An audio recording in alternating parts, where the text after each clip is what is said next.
Hello YouTube, this week I've got the keys to a 2018 Hyundai Elantra GT. Let's take a look.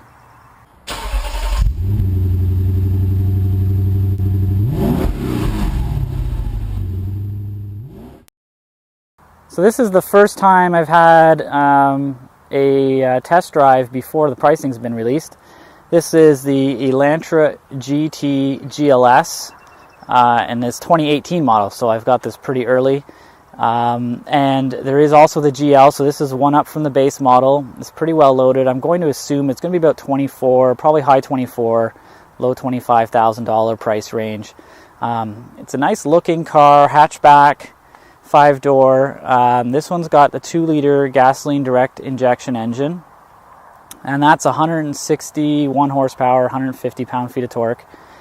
And there also is going to be a sport model, and it's got a 1.6 liter turbocharged engine with 201 horsepower, I think 195 pound-feet of torque if I remember reading correctly.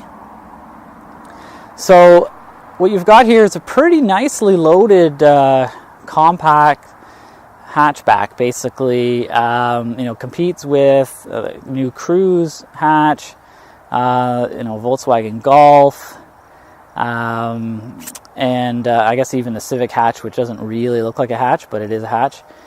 And you've got quite a bit of features on this one. And as you can see, I mean, I don't know, hopefully you agree with me. I think it's a pretty nice looking car. A little bit dirty because it's been raining so much. There's a backup camera. And you've got quite a bit of space here. It is a hatch, so you've got that, nice large opening. Big tonneau cover to hide your stuff. Got a couple of cargo hooks in here, and a 12-volt outlet. And you've got a full, a donut kind of full-size-ish, kind of medium-size-ish, I guess, spare down here. And quite a bit of space. It's quite deep, so you can put a lot of stuff in there if you need to. 60-40 split seats, folding seats that do fold flat, that I'll fold from the side, so I'll head around to the side. So you can't fold those from the back, you have to fold them from up here. There's a little lever up here, and they're easy to, that's easy to fold, and they do, as I said, it does fold flat, which is nice. And 60-40, and take that seatbelt off, and you've also got a armrest with some cup holders in the middle for the back seats. And it's kind of nice pattern here. You've got, this kind of, it's not really white, it's very, very light gray on the black material. It looks really nice. And a panoramic sunroof as well. So if this comes in, just or under 25, I'm thinking it's quite a bit of stuff.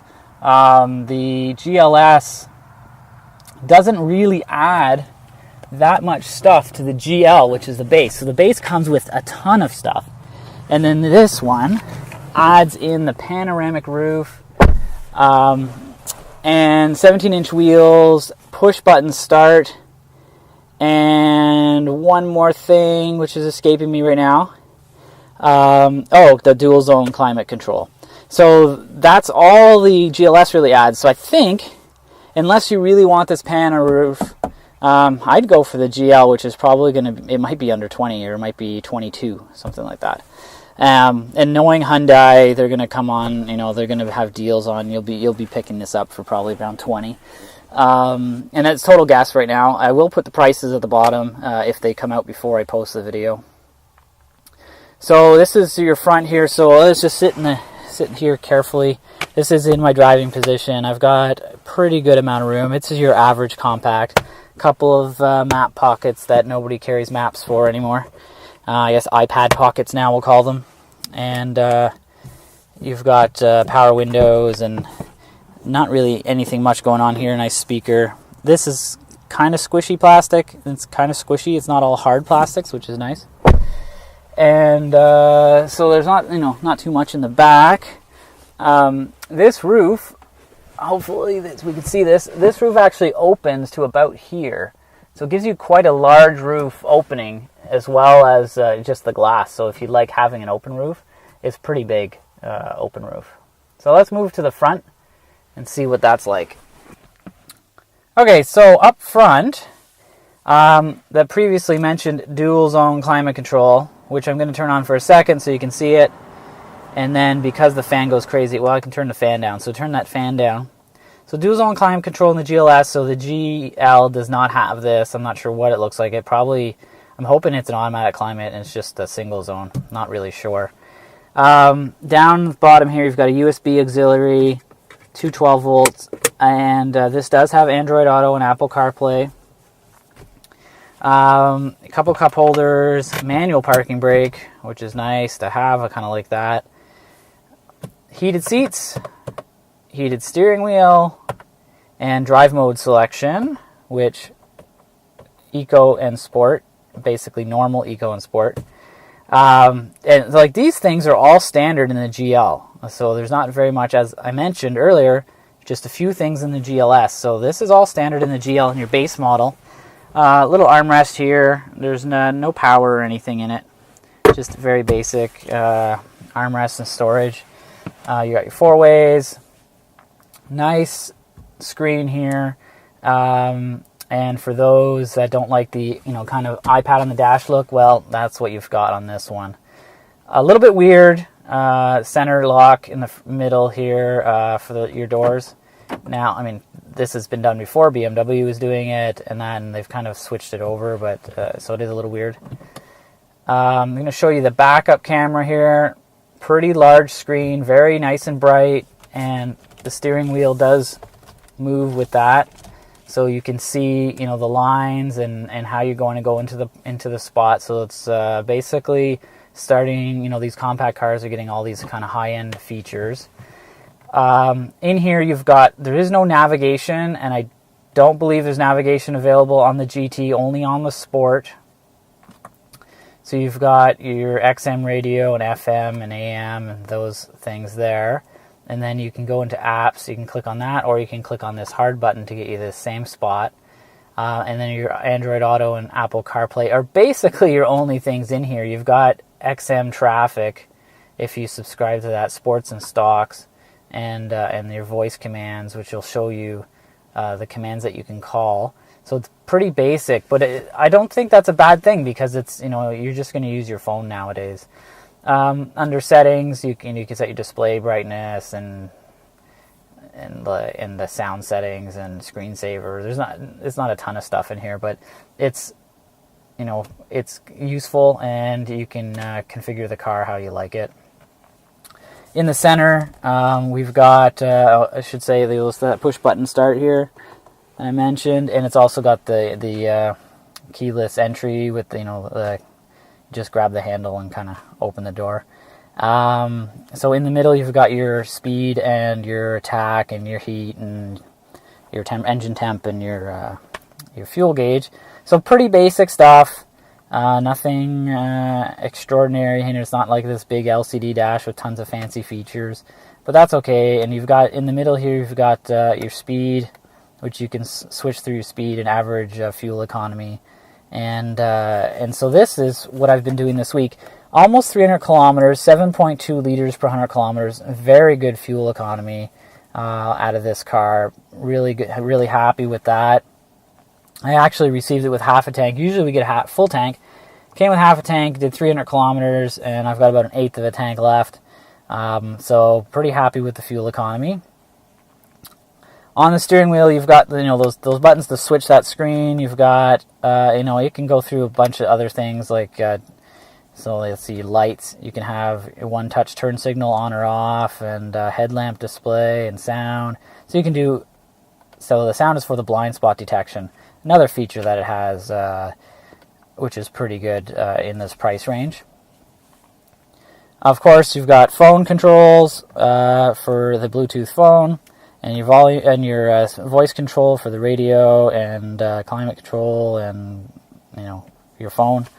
Over on the left, your brightness display for the dash, your blind spot detection you can just turn on and off with one touch, and traction control, which you can turn off with one touch. So it's got all your basics that you need, I think. It's pretty nicely laid out. These kind of plastics are kind of hard. But your door where your arms rest in that is pretty nice, squishy plastics. And it's actually a pretty darn nice car. I think it's kind of well put together. It feels solid enough. And it drives amazingly well. And we'll get to that in a second. So one last thing before I finish off, I guess, the interior. We've got a sunglasses holder and, sun visors with the extra pull-out, which is nice. And, of course, the mirror and a light, which, weird, I mentioned it before on a Hyundai, when you slam it down, it turns the light off. But you have to do that, or that light will stay on. It won't turn off when you kind of slide the mirror. So that's the interior. Let's take it for a drive and see what it's like.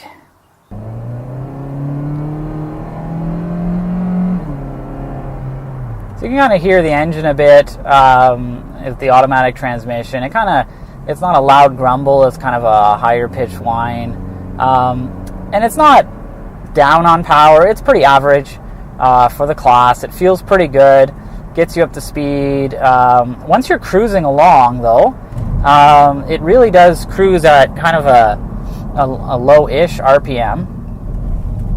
I need some construction here. It's really quiet kind of on the highway. Like, there's barely any wind noise, no road noise. Really solid car.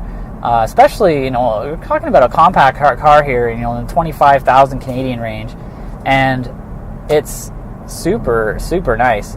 Now, the one thing that I've really noticed with this, and they're saying apparently the Sport is even better. Of course, with more power and a manual transmission, it's always going to feel better. But this one handles surprisingly well. Like, I've been taking it on, taking on some on-ramps and some off-ramps, and I haven't taken it to the racetrack or anything like that, but you can kind of get a feel for it at the higher speeds on some of the tighter ramps, and it really, really sticks like glue. I was really, really surprised with it. I was not expecting that. I kind of expecting the car to hop around on the bigger bumps, and it doesn't, and it really sticks well. So this car has impressed me quite a bit with its handling and its engine and its driving dynamics, and it really, Hyundai has stepped up their game. Every time they release a new car and a new generation, it's just a next step up, and it's always a big step to the next generation. There we have it. That is the 2018 Hyundai Elantra GT GLS trim, and from this angle, it really looks like an Audi A3. Really, really close looking. I think maybe because I see so many Audi A3s in white, it's kind of standing out for me. Really impressed by its driving dynamics. Really like all the features that it comes with. It's very detailed. Things like these signal lights in the mirrors, very sleek looking, and it looks really nice. As I mentioned, very detailed. And, Hyundai's done a really good job of bringing their game forward again for this generation. And now I don't know the pricing, but I'm going to suspect it can't be over $25,000 for this car. It just wouldn't compete if it was much over that. It doesn't have leather or anything like that. So it's going to be around that price range. And I will post the price if it comes out before my video, which it probably will. And thanks for watching, and please subscribe to my channel, and I'll bring you more cars every week or every couple weeks.